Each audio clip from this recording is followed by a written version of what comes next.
Ya jóvenes, hemos visto el anterior video, métodos de estudio de la célula. Hemos empezado obviamente por la parte de microscopía óptica, ¿no? Ya les decía, más allá de conocer los componentes del equipo, su manejo, sus cuidados, es importante conocer ciertos fenómenos ópticos que nos ayuden a entender cómo funciona el equipo y incluso valerse, ¿no?, de estos fenómenos para poder mejorar el rendimiento del instrumento que estamos utilizando. Ahora pues nos vamos a referir obviamente a las técnicas que se siguen para poder preparar las muestras para llegar a observarlas al microscopio óptico, ¿sí? Esto se llama la técnica citológica.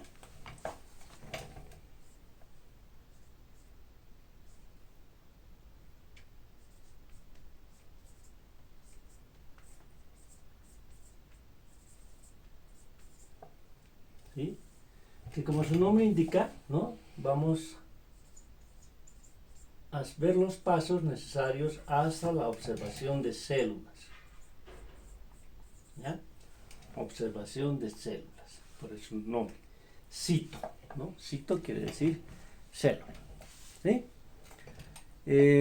La técnica citológica consiste básicamente de 4 etapas. 1.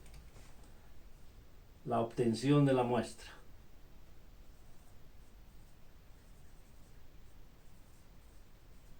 ¿Ya? Que nos vamos a ir acostumbrando, lo vamos a representar así como M. ¿Ya? Esto realmente es, bueno, hoy día está muy instituido, pero durante mucho tiempo fue motivo de gran polémica, ¿no? Evidentemente, el resultado de un análisis, no la calidad sino el resultado de un análisis, va a depender mucho de, obviamente, haber obtenido una buena muestra, ¿sí? Por ejemplo, si a mí me encargan ir a tomar una muestra de aguas, ¿no?, al lago Titicaca, pues no voy a llevar mi botella de Coca-Cola enjuagada en la pila ¿no?, y voy a ir al estrecho de Tiquina y voy a tomar una muestrita mientras paso en la lancha, ¿no? Evidentemente ustedes me dan, pero es agua del lago, sí, pero no es representativo, ¿ya? Para hacer un análisis de aguas del lago, pues habrá que, primero, ¿no?, ver estadísticamente cuántas muestras son necesarias tomar, no es solamente una, ¿ya?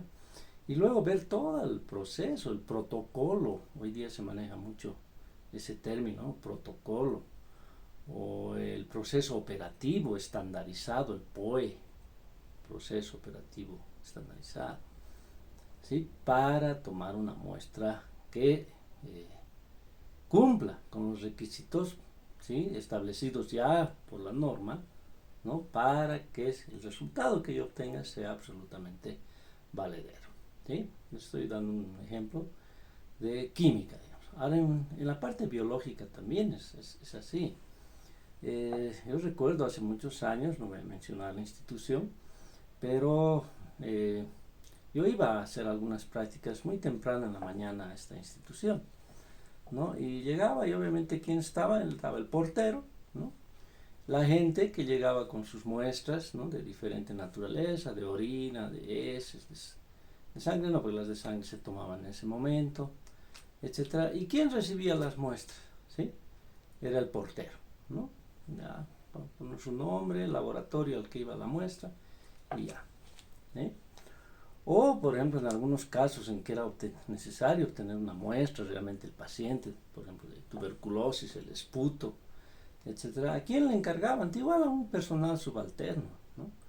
Vale decir, muchas veces ni siquiera era el técnico del laboratorio, era una persona, a veces hasta el encargado de la limpieza del laboratorio, ¿no? Entonces a él ya pase, tosa en un frasco y listo, ¿sí?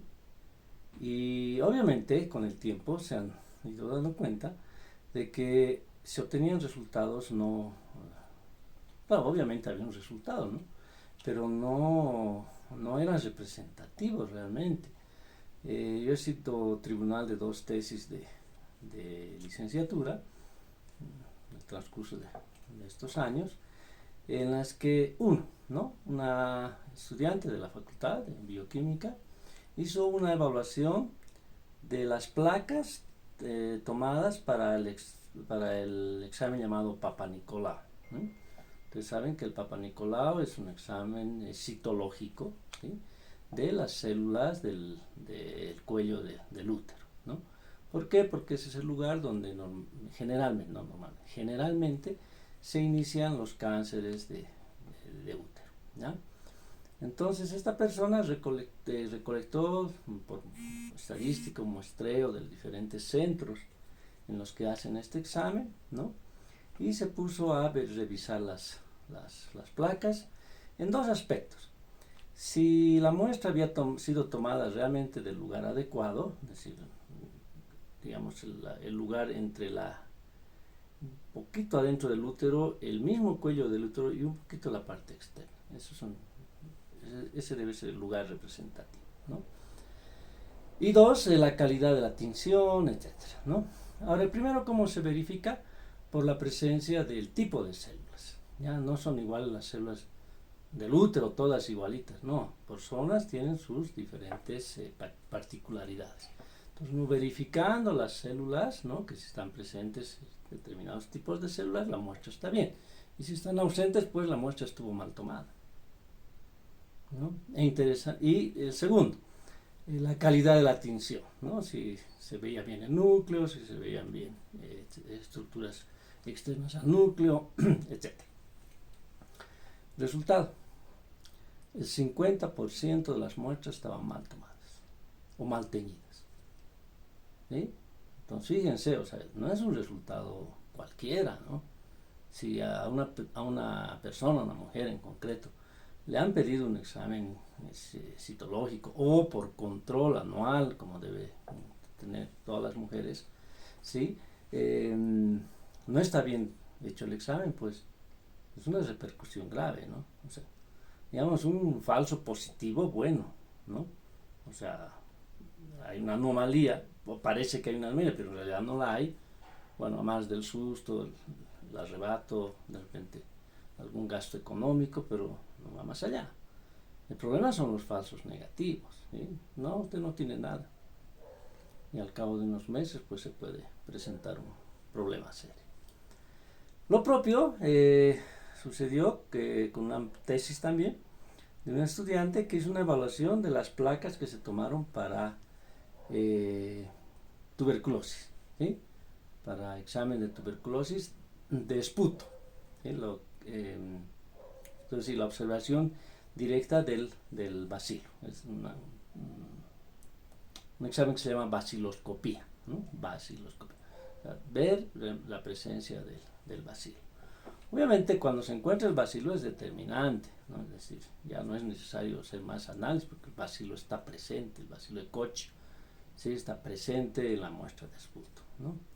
Pero también, ¿no?, hizo una evaluación, es decir, ves si realmente la muestra va bien tomada y la calidad de la tinción, ¿no? Entonces, ¿cómo se verifica igual si la muestra está bien tomada?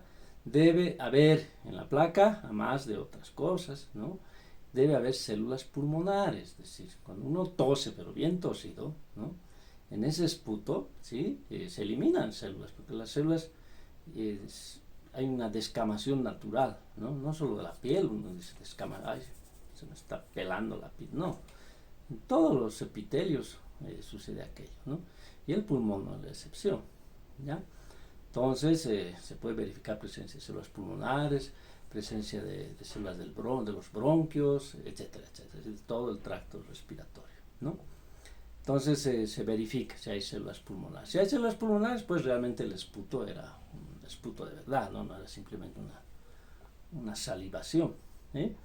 Y la calidad también de la tinción, ¿no? Resultado igual, no me acuerdo exactamente, pero casi un 50% eran muestras o mal tomadas o mal teñidas, ¿no? E imagínense lo propio, ¿no? Un falso positivo, pues, bueno, implicará de repente que el paciente está tomando en vano, ¿no?, el medicamento, aunque un falso positivo en ese caso, digamos, no, es un poco raro, ¿no?, porque que, no sé, ver unos gránulos del colorante que parezcan el bacilo, no sé, un poco difícil, ¿no? Pero se puede dar, ¿no? Excepcionalmente se puede dar. Un falso negativo es el problema, ¿no? ¿Sí? A pesar que ese estudio después es realmente confirmado en su negatividad a través de un cultivo, pues, pero ya, ¿no? Implica que se ha tenido que esperar 60 días para el análisis, muchas veces la gente no regresa, etcétera, ya se convierte en un problema mayor, ¿sí? Entonces, sobre la base de estos estudios, obviamente les he dado 2 ejemplos nada más, pero sobre la base de esos estudios, pues hoy en día a la obtención de la muestra, ¿no? La toma de muestra que normalmente se llama, pues se le da un valor, ¿no? Altísimo, ¿ya? Si la muestra no es representativa, está mal tomada, etcétera, por mucho que tengamos la mejor tecnología para hacer el análisis, ¿no? Ahora se habla hasta de PCR, etcétera, pero si la muestra estaba mal tomada, pues no sirve de nada, ¿no? Un análisis de PCR no es barato, ¿sí? Por ahora, esperemos que con el tiempo sí se vaya abaratando, como creo que sí va a suceder, ¿no? Pero, por ejemplo, del bacilo de tuberculosis, ¿no? Por un PCR se puede hacer hasta en un día, 2 días, ¿no? Pero si la muestra no sirve, ¿no? Me sale un PCR, me imagino me va a salir siempre negativo, ¿no? Pero realmente el paciente de repente no es negativo, ¿no? Sino está cursando la enfermedad. Sí, entonces eso les recomiendo, y esto obviamente lo van a volver a ver mencionar en hematología, en bioquímica clínica, en parasitología, en bacteriología, en todas las ramas, ¿no? De los bioquímicos en las que es necesario tomar una muestra, ¿ya? Entonces la técnica citológica, primero la obtención de la muestra, en relativa manera es sencilla, ¿no? ¿Por qué? Porque les decía, hay un proceso muy natural de descamación, ¿ya? Descamación. Las células se sueltan y con un instrumento adecuado, ¿no? Cada muestra tendrá que tomarse con el instrumento que se recomienda, ¿no? Una varilla de metal, una varilla de madera, un hisopo o algún instrumento realmente diseñado para obtener esa muestra en concreto, ¿no? También en algunos casos puede, ¿sí?, ser necesario, por ejemplo, una punción, ¿no? Para sacar un poco de líquido de una glándula o qué sé yo, ¿ya? Una punción. O incluso en algunos casos, por ejemplo, se puede recurrir a la centrifugación. ¿No? Centrifugación, ¿ya? Caso de la orina, por ejemplo, ¿no? La orina se obtiene con un tubo grandecito, porque no hay muchos sedimentos en la orina, ¿no? Entonces el volumen que se requiere centrifugar es nomás apreciable, se centrifuga y se elimina el sobrenadante, se resuspende el centrifugado, ¿no? Y en ese centrifugado vamos a poder observar, por ejemplo, células, ¿no? Células normales que se van desprendiendo, ¿sí? Desde el riñón, los uréteres, la vejiga, la uretra, ¿no? Es más, algunos exámenes urológicos, ¿sí?, requieren hacer una distinción muy clara de qué células se observan en el sedimento, ¿ya? Si hay una alteración en el riñón, por ejemplo, obviamente va a haber una mayor cantidad de células del riñón. Y así, si hay una infección en los uréteres, también se podrá observar ese fenómeno, y así sucesivamente, ¿ya? También se pueden observar cristales, etc., ¿sí? Bueno, en pulsión está de más decir, obtener sangre, ¿no? Para hacer observación y recuento de los elementos formes de la sangre, así glóbulos rojos, glóbulos blancos, plaquetas, etc., ¿ya? Entonces, a eso se refiere la obtención de la muestra. El segundo paso, ¿sí?, es el frotis o extensión, ¿sí? La idea es conseguir extender, por su nombre extensión, ¿no? La muestra hasta obtener una capa delgada y uniforme.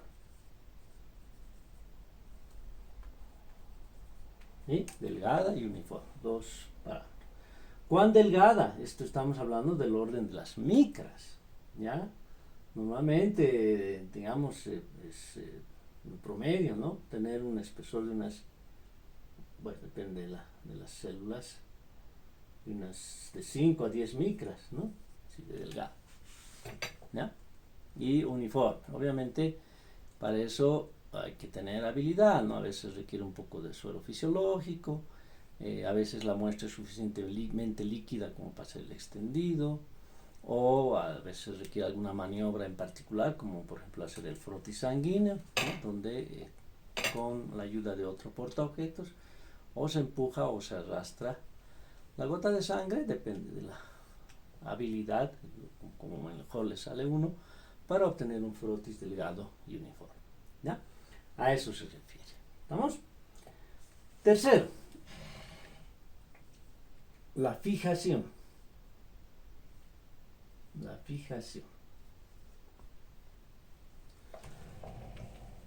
A veces cuando se dice fijación, viene a la cabeza que yo quiero pegar la muestra al portaobjetos. Evidentemente eso se consigue en forma paralela, ¿no? Sobre todo a través del método más sencillo, que es el calor, ¿sí? Se puede conseguir aquello. Yo caliento el portaobjetos y se fija. Pero en realidad la fijación no se refiere a pegar, sino se refiere a conservar la estructura, ¿ya? De la muestra, ¿sí? En este caso las células, ¿no? Decir que después, cuando yo vaya a proceder, bueno, aquí no hay demasiada manipulación, pero siempre podría suceder algo, ¿no? Cuando yo vaya a teñir, a veces las tinciones son muy sencillas, como vamos a ver, hay algunas un poquito más complicadas, digamos, yo uso 2 colorantes o algunas etapas más de decoloración, qué sé yo, pero hay algunas bastante elaboradas, como por ejemplo la tinción de Papa Nicolau, ¿no? Claro, aquí hay que hacer una aclaración, ¿no? Normalmente cuando se dice Papa Nicolau, uno se acuerda de ese examen que les decía, ¿no? De cuello uterino, ¿ya? Por eso dicen, ¿no? Todas las mujeres que tengan actividad sexual deben hacerse un examen de Papa Nicolau, por lo menos una vez al año hasta los 40 años, ¿sí? Y de ahí en adelante inclusive 2 veces al año, ¿ya? Entonces, evidentemente, el examen se llama Papa Nicolau, pero en realidad eso viene del nombre de la tinción que se usa, ¿ya? Muchas muestras que no son de cuello uterino también se aplica esta tinción. ¿Por qué? Porque nos permite hacer una buena observación en búsqueda de células alteradas, ¿no? Transformadas, ¿sí? Cancerosas, ¿ya? Entonces, esta técnica pues tiene varios pasos, ¿no? Fácilmente son más de 10. Hay el Papa Nicolau extendido, digamos, ¿no? Y hay una especie de resumen de la técnica de Papa Nicolau, donde ya los pasos son más breves, ¿ya? Pero igual, o sea, no estamos hablando de 2 o 3 pasos, sino... Entonces, en todo ese proceso, ¿no? Se podrían generar artefactos, así se llaman, ¿no? Es decir, por la manipulación, por la tinción, qué sé yo, llegar a tener cosas, ¿no? Que las vamos a poder ver al microscopio, pero que en realidad no estaban en la muestra original, o se han formado por el proceso, ¿no? Entonces se llaman artefactos, ¿ya? Entonces la idea es no llegar a eso, ¿no? Y para aquello es muy importante hacer la fijación, es decir, conservar la estructura original, estructura celular original, ¿sí? Ahora hay de 2 formas, ¿no? Básicamente la más común es la forma física, ¿sí? Física, una fijación física que es el calor. Calor, estoy hablando ya no de unos grados de temperatura, ¿no? Sino ya de varios grados de subida de temperatura, ¿ya? Calor. Y este calor generalmente es de unos 65 grados centígrados. ¿Sí? ¿Por qué? Porque con ese calor, ¿sí?, uno está asegurando la precipitación de las proteínas. ¿Sí? ¿Se acuerdan? Ustedes cuando hablábamos de proteínas decíamos que uno puede ir, diríamos, alterando la estructura de las proteínas. ¿Sí? Y ahí nos habíamos referido a un proceso de coagulación. La proteína se coagula, ¿no?, como la clara de huevo, ¿sí?, que coagula por el calor. Fíjense, la clara de huevo ya, no, claro, nosotros hacemos hervir el huevo, ¿no?, por lo menos a 89 grados en La Paz. Pero ya se puede hacer cocción de clara de huevo, o del huevo en general, o de muchas proteínas a 65 grados centígrados. ¿Sí? Yo alguna vez, como anécdota les cuento, vi un libro de cocina, ¿no?, de cocina molecular, ¿ya?, que está muy vigente hoy en día, el uso de procesos bioquímicos, ¿no?, para obtener resultados hasta a veces sorprendentes en la cocina. ¿Ya? Este libro de unas 60 páginas, creo, se refería exclusivamente a los métodos de cocción del huevo. ¿Sí? Sorprendente, ¿no? Existe todo un libro para hacer cocer un huevo. ¿Ya? Y habla de los diferentes niveles de temperatura en los que se puede hacer cocer, desde el huevo hervido, ¿no?, el huevo frito y una serie de otros procesos. ¿Sí? Bueno, pero no se olviden, ¿no?, por ejemplo, el huevo, 65 grados centígrados, el método más común, ¿sí?, físico, para la precipitación de las proteínas, que involucra obviamente la fijación. Si la proteína precipita en su lugar, pues se va a conservar la estructura. ¿Ya? Y obviamente también están los métodos químicos. ¿Sí? Métodos químicos en los que nosotros recurrimos a sustancias químicas para obtener ese resultado. ¿Sí? Recuerden, el truco, mejor lo pondremos más, ¿ya? El truco de la fijación es lograr la precipitación de las proteínas. ¿Sí? Bueno, entonces entre estos métodos químicos, obviamente lo que más se usan son lo que llamamos solventes químicos, ¿ya? Solventes o líquidos, como quieran entender. ¿Sí? Y ahí están varios, ¿no? Están, por ejemplo, desde los alcoholes, ¿ya? ¿Sí? Algunos aldehídos, ¿sí?, o otras sustancias más complicadas, ¿no?, como algunos ácidos, ¿sí?, orgánicos, ¿no?, orgánicos, ya, así. ¿Sí? Por ejemplo, el metanol. Sí, el metanol es un fijador muy, muy poderoso, ¿ya? Creo que en una de las clases presenciales que tuvimos antes de esta pandemia, cuando se acercaba a carnavales, ¿no?, y hay un gran consumo de bebidas alcohólicas, yo les había recomendado de que si ingieren bebidas alcohólicas lo hagan de buena calidad. ¿Sí? ¿Por qué? Porque las bebidas baratas traen metanol como contaminante. Sí, el metanol fija, o sea, mata la célula. En ese proceso de fijar, ¿no?, mata la célula. ¿Ya? Entonces, obviamente, el hígado sufre mucho más que lo que hace normalmente con el etanol, que también es un fijador, pero más suave. ¿Sí? Y lo peor aún, les decía, ¿no?, el metanol, para alguna razón fisiológica, también se fija en las células de la retina. Entonces, 10 mililitros de metanol pueden conducir a la ceguera, ¿no? Y no de aquí a 10 años, sino prácticamente instantáneo. ¿Sí? Entonces, ¿por qué? Bueno, el hígado tiene una gran capacidad de recuperación, de regeneración, pero no la retina, ¿no? Y ese proceso es luego irreversible. ¿Sí?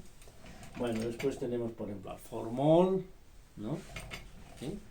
Tenemos luego algunos ácidos orgánicos, como el ácido acético, que son unos fijadores también muy, muy usados. ¿Ya? Bueno, obviamente el ácido acético preparado desde un frasco reactivo de la mejor calidad posible, ¿no? Pero en el uso cotidiano y desde hace muchísimos años, ¿no? Ustedes saben que los escabeches que llamamos nosotros, cuyo nombre es, real es los encurtidos, es decir, meter los alimentos en una solución de ácido acético al 3%, va a decir vinagre, ¿no? Ustedes saben que se puede hacer vinagre de absolutamente todo, tanto de carnes como de vegetales, ¿ya? Entonces, evidentemente no es de la duración, digamos, de conservación de los alimentos como lo es conservarlos por desecación en sal, ¿no? La sal conserva hace muchos años, ¿ya? En cambio el escabeche, digamos, algunos meses probablemente, ¿sí? Pero fíjense, aparte de que conserva la estructura, ¿no? Impide, por la acidez, obviamente, la proliferación de microorganismos, ¿ya? Entonces, tenemos dos métodos, repito, ¿no? Bueno, a ver, repasamos. Fijación quiere decir conservar la estructura. ¿Cómo se conserva? Precipitando las proteínas. ¿Y eso cómo se logra? Normalmente y en forma fácil, aplicando calor, ¿ya? Hasta alcanzar mínimamente una temperatura, tampoco es quemarlo, ¿no? Pero mínimamente una temperatura de 65 grados centígrados. Eso se puede lograr en una estufa, ¿no? Tengo una estufa especial para meter mis muestras ahí a 65 grados, la meto, lo dejo unos minutos que alcance esa temperatura y lo retiro. O si tengo una sola muestrita, lo usual es la placa en donde se ha hecho el extendido, pasarla sobre una fuente de calor, normalmente un mechero, ¿no? Tomando la placa de la manera adecuada, o mejor con una pinza de sujeción, pasarla repetidas veces, no lento porque se me puede quemar, ¿no? Pasarla repetidas veces e irme tocando el dorso de la mano, no la palma es muy resistente al calor, ¿no? Podemos alzar cosas bastante calientes sin sufrir mayor daño, ¿no? Pero el dorso sí es muy sensible a la temperatura. Entonces me voy tocando el dorso y cuando ya sienta que me empieza a quemar, ¿no? Pues les digo, no hay que dejarlo, lo voy a apoyar y me voy a quemar realmente, ¿no? Entonces voy probando unas cuantas pasadas, pruebo, falta, pruebo. Cuando ya tenga la sensación de que empieza a quemar, ¿sí? Ya esto lo han comprobado en laboratorio, se ha alcanzado la temperatura mínima de 65 grados centígrados, ¿sí? Bueno, finalmente tenemos la tinción, ¿sí? La tinción. Aquí podríamos quedarnos hablando probablemente varios días, ¿no? Analizando tinción por tinción, etcétera.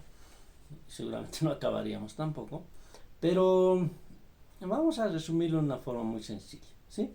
Fíjense, si yo considero una célula, ¿ya? Obviamente, vemos que la célula tiene dos partes en cuanto a su grado de acidez, ¿ya? Obviamente, por la presencia de los ácidos nucleicos, ¿ya? DNA, ¿no? Principalmente, ¿sí? El núcleo tiene un carácter ácido, ¿ya? Y el citoplasma, más bien, ¿no? Como un pH fisiológico, es levemente básico, ¿sí? Entonces, si yo quiero teñir, por ejemplo, el núcleo mejor que el citoplasma, porque esto no es absoluto, algo que tiña bien el núcleo también va a teñir en algún grado el citoplasma. O algo que tiña bien al citoplasma también va a teñir en algo al núcleo, ¿ya? Entonces, con ese principio yo puedo aplicar mis colorantes, ¿sí? Si yo quiero teñir bien el núcleo, ¿no? Voy a aplicar un colorante básico, ¿sí? Y si quiero teñir bien el citoplasma, ¿sí? Voy a aplicar un colorante ácido, ¿ya? En algunas técnicas de tinción se pueden aplicar los dos, obviamente no al mismo tiempo, ¿ya? ¿Por qué?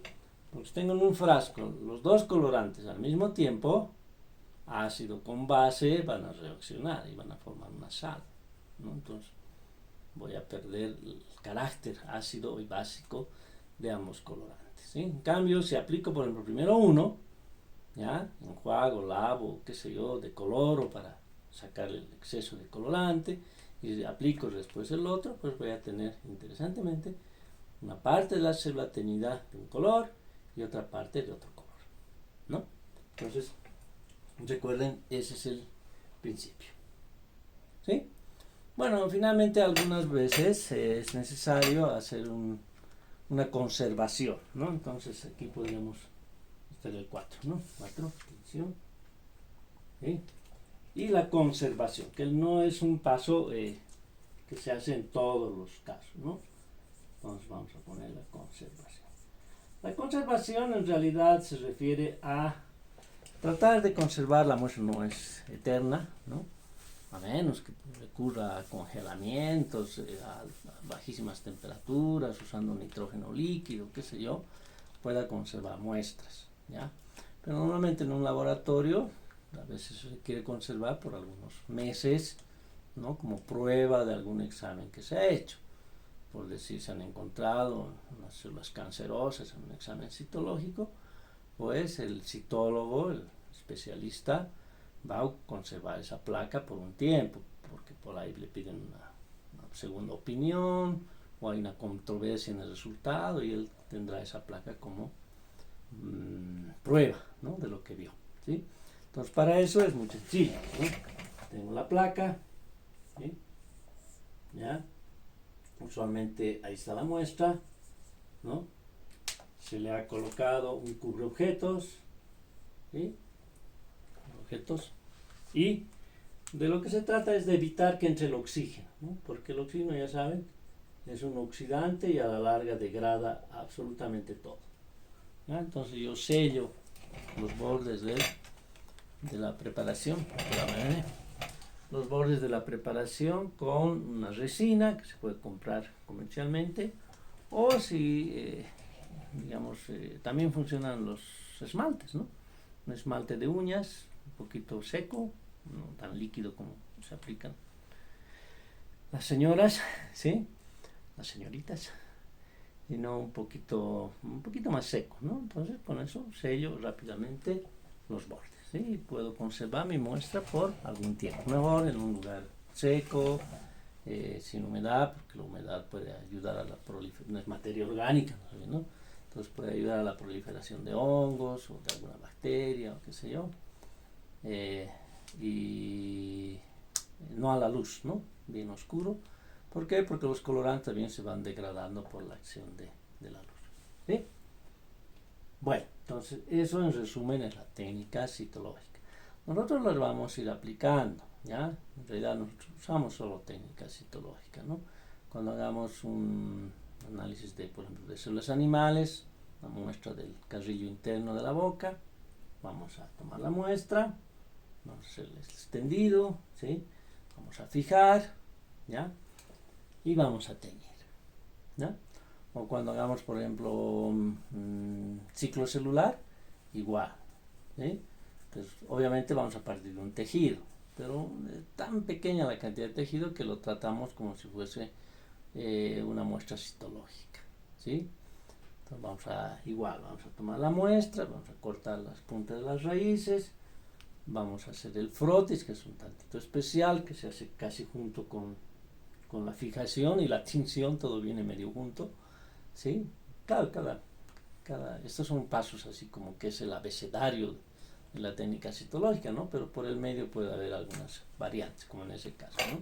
Bueno, vamos a fijar, ¿sí? Primero, antes de hacer el frotis, ¿sí? Una excepción, ¿no? Ya vamos a fijar y vamos a teñir al mismo tiempo. Y luego recién vamos a aplastar fuerte para extender las células lo más posible, ¿sí? Entonces, un volteo ahí. Ya, pero vamos a cumplir con los 4 pasos, ¿sí? Bueno. Vamos a complementar este tema de técnica citológica con su técnica hermana, que vendría a ser la técnica histológica.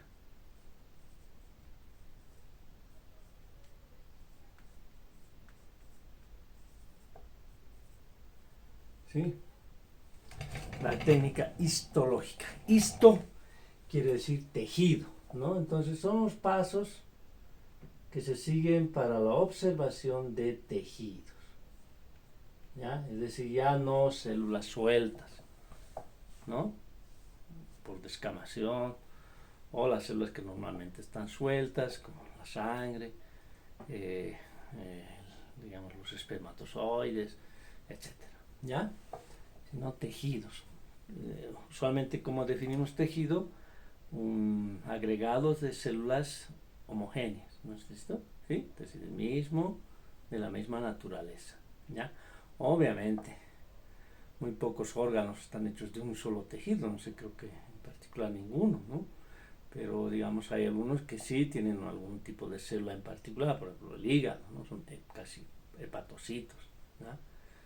¿Ya? Pero hay otros órganos que tienen confluencia de otros tejidos, ¿sí? Bueno,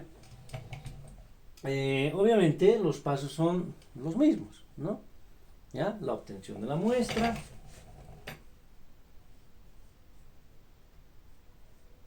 Ahora está claro que esto nosotros no lo vamos a hacer, ¿no? ¿Por qué? Porque estamos hablando de biología celular, ¿no?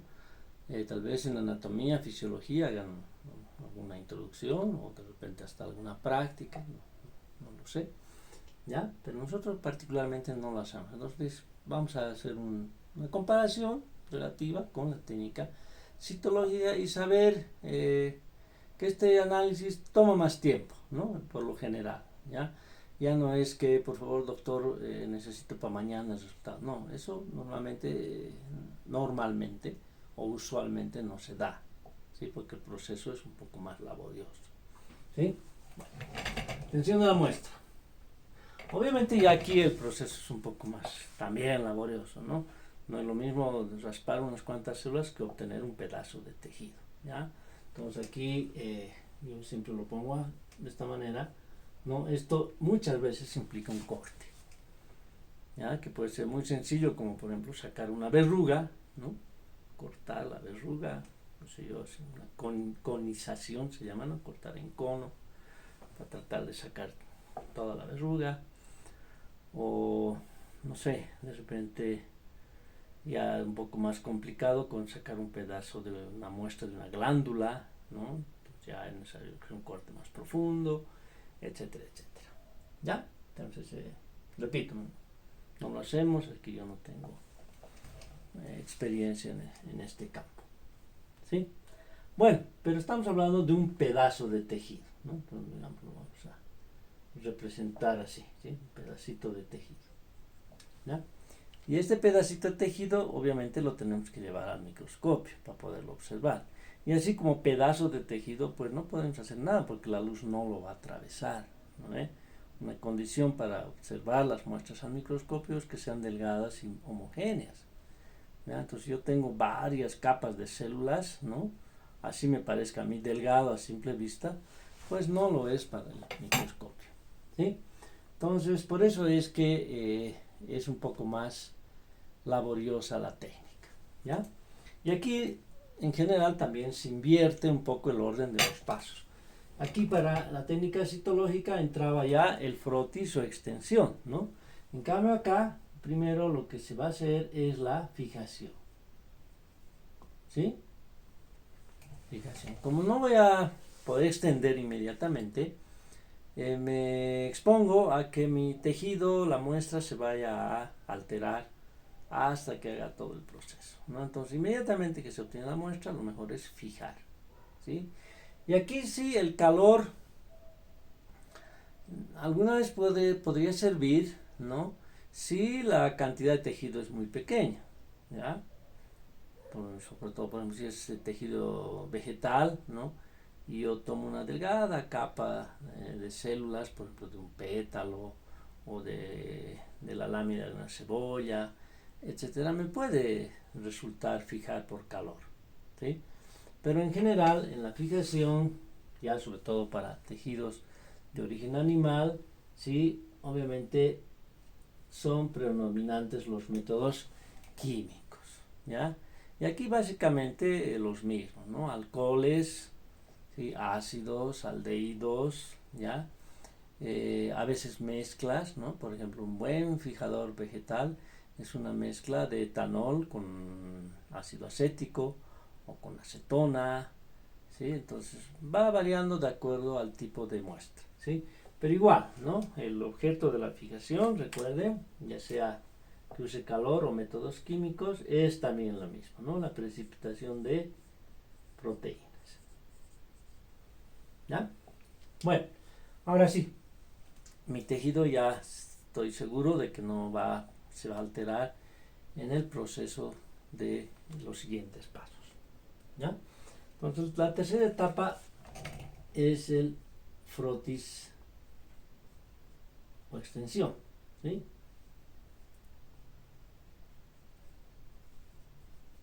¿Ya? Y obviamente aquí hay una cosa sumamente necesaria: cortar. Si tengo que cortar el tejido para poderlo tener delgado y homogéneo. ¿Sí? Y para eso se hace uso de un equipo, aunque hay algunas técnicas, digamos, caseras incluso, ¿ya? Pero bueno, no se dan de uso en un laboratorio formal de histología, ¿no? ¿Ya? Necesito un micrótomo, es decir, algo que corte muy delgado, micro, pequeñito, ¿no? Y su nombre está muy bien puesto, ¿no? Recuerden, debe llegar a alcanzar algo tan delgado que en el orden de las micras, o sea, por eso les digo, ¿no? Cortar en micras, ¿sí? ¿Ya? Ese es el orden de magnitud, el grosor de la lámina que tenemos que cortar. Y aquí viene básicamente el mayor afán, ¿no? Aquellos que alguna vez han cocinado, ¿no? Saben que no es fácil cortar delgado, tejido vegetal, ¿no? Corten papas fritas a pulso, ¿no? ¿Sí? Cortar primero el dedo antes que la papa frita. O cortar una lámina súper delgada de asado, ¿no? ¿Sí? De carne. Es complicado porque la carne es suave. Por muy filo que tenga mi cuchillo, pues no voy a lograr llegar al orden de las micras, ¿ya? Y eso porque el tejido es suave, entonces le tengo que dar dureza, ¿no? Y para darle dureza hay básicamente dos formas. Una, la rápida y, digamos, relativamente cara, costosa, y de repente no me alcanza para tener los mejores cortes en lo que se refiere a cuán delgados son, pero que sí se puede utilizar sobre todo en casos de emergencia, ¿no? Es decir, siendo bien extremista, pero en realidad ese es un poco el uso que más se le da a ese método, es usar un micrótomo por congelación, ¿no? Vale, es decir, es igual, es algo que corta muy delgadito porque todo está encerrado en una cámara donde hace mucho frío, ¿ya? La congelación, no estamos hablando del frigider, ¿no? De 4 grados centígrados o 6, sino estamos hablando del freezer, menos 20 grados centígrados, y si es posible aún más o menos, menos grados bajo cero, ¿ya? Entonces de eso estamos hablando. Entonces usualmente el tejido, para empezar, para congelarlo rapidito, ¿no? Se lo mete en nitrógeno líquido, si fuese posible, ¿no? O tratar de congelarlo de la forma más rápida posible, ¿sí? Y una vez congelado, colocarlo en el equipo, en el micrótomo, ¿ya? Y siempre congelado, ¿no? Es decir, no puedo descongelar porque se me va a volver a ablandar, ¿no? Congelarlo, y el micrótomo de congelación hace los cortes muy delgados, ¿no? Ya una vez cortado, pues ya no hay problema. Ahí sí ya se puede descongelar, es mejor incluso que se descongele, y lo puedo teñir, ¿sí? Entonces eso me lleva, no sé, 15, 20 minutos, ¿no? Estamos hablando de muestras pequeñas, etc. Entonces esto, por ejemplo, les decía, ¿no? ¿En qué se utiliza? Digamos, en laboratorios anexos a quirófanos, ¿sí? En el caso de, sobre todo, de cáncer, ¿no? Cuando se decide operar, siempre para el cáncer la primera opción, y si es posible, ¿no? A veces ya es inoperable, pues hay que recurrir ya de inicio a la radioterapia, quimioterapia, qué sé yo. Pero en algunos cánceres, ¿no? Por incipientes y que recién están empezando, lo mejor es eliminar lo que está mal, ¿no? Es decir, Ahora hay un problema, ¿no? Ustedes saben que el cáncer se va difundiendo, ¿no? Entonces ese es el mayor peligro en realidad, ¿no? Que se difunda. Entonces si se ha detectado, por decir, en el intestino un tumor maligno, pero que es operable, es decir, hay una buena esperanza de que retirando el, el tumor y un poco más antes y un poco después del tumor, ¿no? Vamos a sacar solo el tumor para prevenir de que por ahí no lo vemos todavía, pero ya ha empezado a ramificar, no se saca un pedazo antes y un pedazo después, ¿ya? Entonces el cirujano va, corta, ¿no? Corta el tejido e inmediatamente esa muestra va al laboratorio y ahí se corta, ya por congelar, porque el paciente está en la sala, ¿no?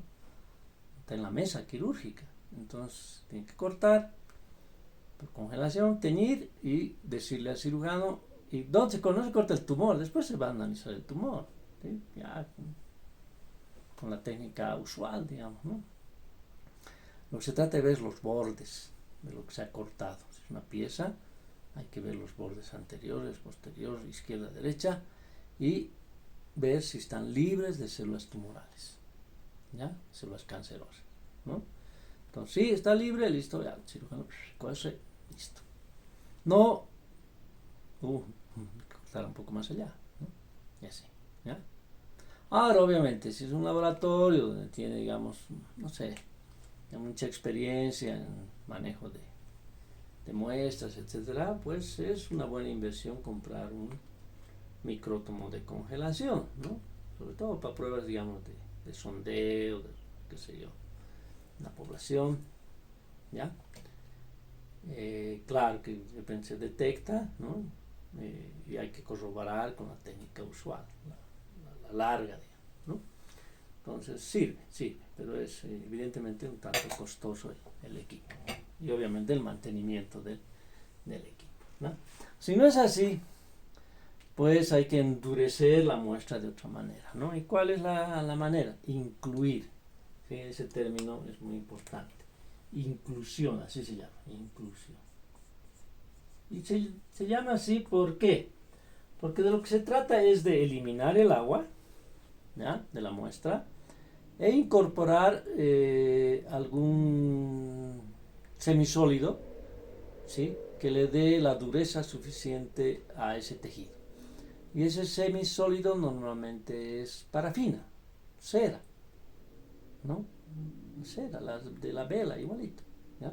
Entonces, ¿han visto alguna vez han cortado velas y bien delgadito? Se puede, ¿no? Tiene la dureza suficiente, es relativamente suave, no tratar de cortar vidrio muy duro, ¿ya? No es suave, pero me permite hacer cortes muy delgados, ¿ya? Entonces de eso se trata, ¿no? Este tejido, hemos representado así, ¿ya? El tejido, ¿ya? Primero hay que deshidratarlo, ¿no? Sacarle el agua, ¿ya? Y obviamente no lo voy a dejar al sol hasta que se seque, ¿no? Sino la técnica es usar etanol, ¿ya? Empezar incluyéndolo en frasquitos que contengan etanol, que vaya partiendo del 50% de etanol, ¿ya? Hasta llegar a un frasco que tenga el 100% de etanol. Ni siquiera estamos hablando de etanol de 96 grados, ¿ya? Ustedes saben que el que compramos en la farmacia es el alcohol medicinal de 70 grados, 70, bueno, vamos a redondear a 70%, ¿sí? Entonces tiene un 30% de agua. ¿Ya? Es medicinal porque es necesario el agua para que el alcohol desinfecte adecuadamente, ¿ya? Hay alcohol de 96 grados, ¿sí? Que es más puro, pero todavía tiene un 4 grados o 4% de agua, que es muy difícil de eliminar, ¿sí? Hay métodos de desecación con sales, ¿no? O hay métodos de destilación en presencia de magnesio para formar hidróxido, que es agua que todavía contiene el etanol, se va a combinar con el magnesio, va a formar hidróxido de magnesio y voy a tener etanol absoluto, así se llama, etanol absoluto, que es caro, ¿no? Es caro, es proporcionalmente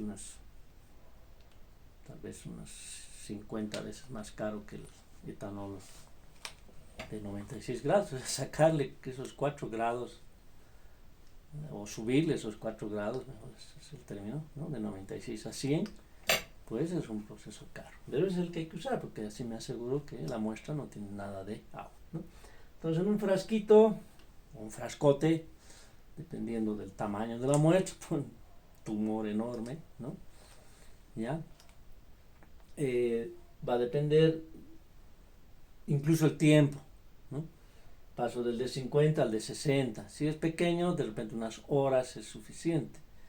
Pero si es una muestra grande, pues me va a tomar más tiempo, ¿ya? Incluso hay equipos automatizados para hacer esos cambios y no tenga que quedarse alguien, ¿no?, todo el día o toda la noche haciendo los cambios respectivos, ¿ya?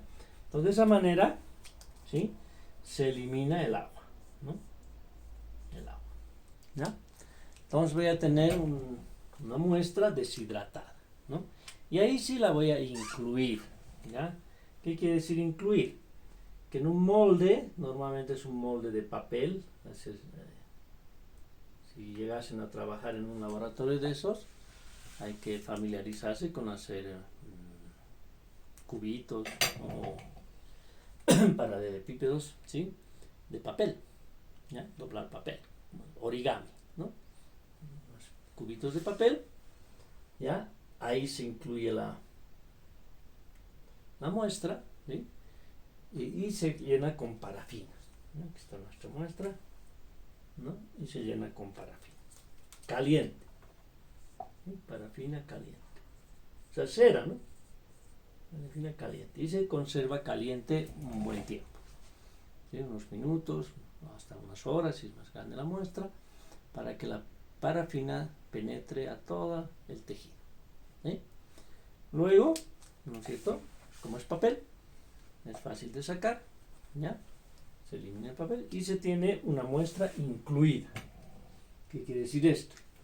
Que tengo un cubito de cera, ¿ve?, ¿ya?, o algo muy cercano a un cubo, y ahí al medio está incluida la muestra, ¿sí?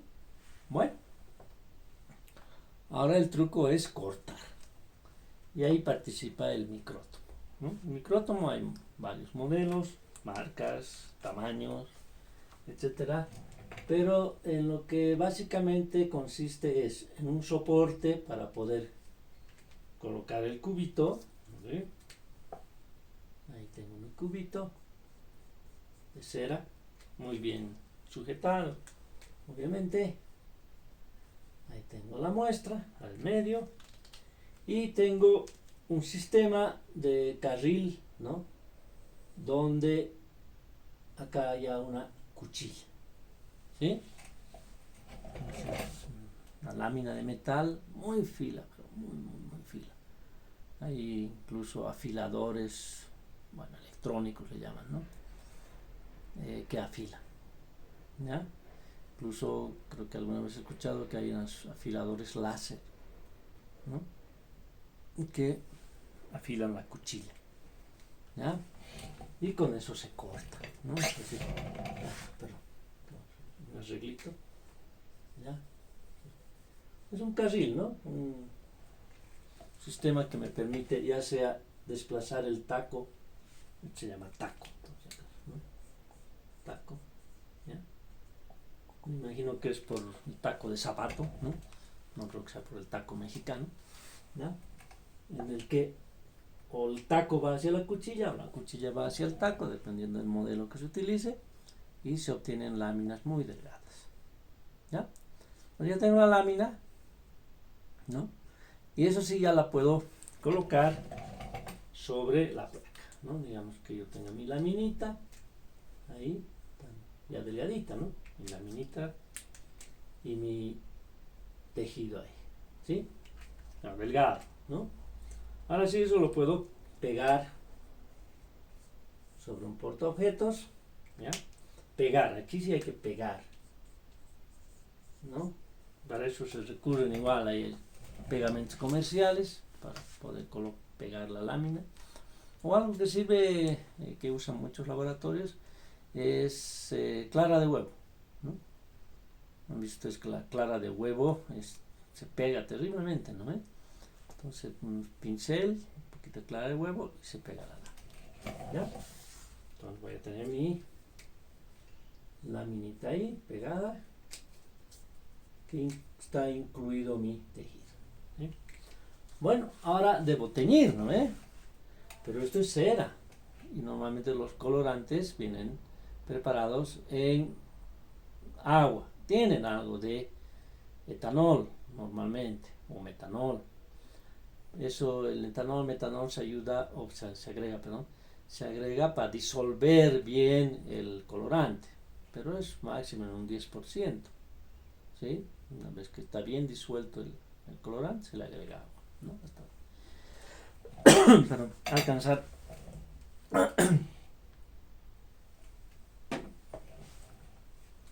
hasta alcanzar la concentración necesaria, ¿ya? Entonces, no le puedo poner, pues, ¿no? Unas gotas de colorante, como dice la técnica. ¿Por qué? Porque se va a resbalar, porque es cera. Entonces debo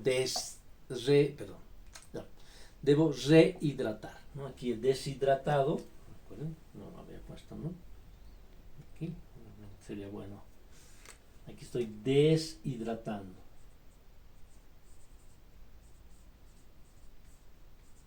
¿Ya? Estoy deshidratando. Entonces ahora tengo que rehidratar. Es decir, claro, este paso ya es más breve, ¿no? Aquí tardaba de repente hasta horas, ¿no? Por eso es que esto puede llevar 1 o 2 días, inclusive, o 3 días, ¿no? ¿Ya? Proceso largo. Ahora ya tengo el tejido, pero delgadito, ¿no? Entonces la rehidratación es relativamente rápida, ¿no?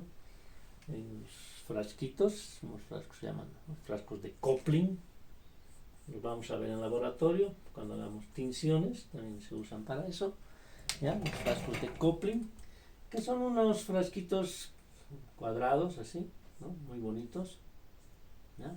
Cosas así, y que tienen ahí unas ranuras para poder meter los portaobjetos, ¿ya? Entonces igual, ¿no? En estos frascos voy a ir yendo desde el 100% de etanol, ¿no es cierto?, hasta un último frasco, ¿no? Con ranuras, va a ser del 50%. ¿Ya? Se ve todavía, ¿no? 50%. Entonces ahí voy a poder rehidratar, ¿ya? Entonces voy a poner rehidratación.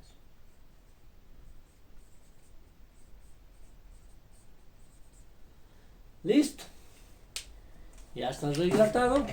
Y ahora sí, ¿no? El último paso es la tinción. ¿Ya? La tinción va a cumplir exactamente el mismo principio que en la técnica citológica. ¿Sí? Vale decir, yo voy a teñir, ¿no? Igual, en este caso ya no hablo de una célula, sino de un tejido.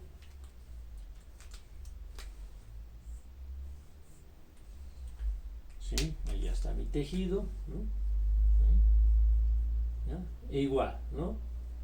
La parte ácida y habrá, obviamente, pues eso son células, no son lo que son células juntas, ¿ya? Lo mismo, con la parte básica, ¿no? Entonces a lo ácido lo teñiré con un colorante básico y a lo básico lo teñiré con un colorante ácido. ¿Sí? Bueno, entonces es la técnica histológica, ¿ya? Recuerden, histo viene de tejido. ¿Sí? Bueno, aquí vamos a quedar. Quisiera recomendarles algo, ¿no? Nos han estado llegando propuestas de reglamento del proceso de educación virtual en la universidad. Yo todavía no entiendo por qué el Consejo Universitario toma tanto tiempo para aprobar. Ya estamos 2 meses, ¿sí? El 13 de mayo se ha cumplido 2 meses de esta cuarentena. De repente hubiera sido más urgente tener un reglamento que nos oriente, porque hasta ahora los dos no sabemos si esto oficialmente, a pesar que ya parece que va a ser oficial, se va a considerar avance, ¿no? Ya no es un reforzamiento, a ver cómo lo van tomando, no.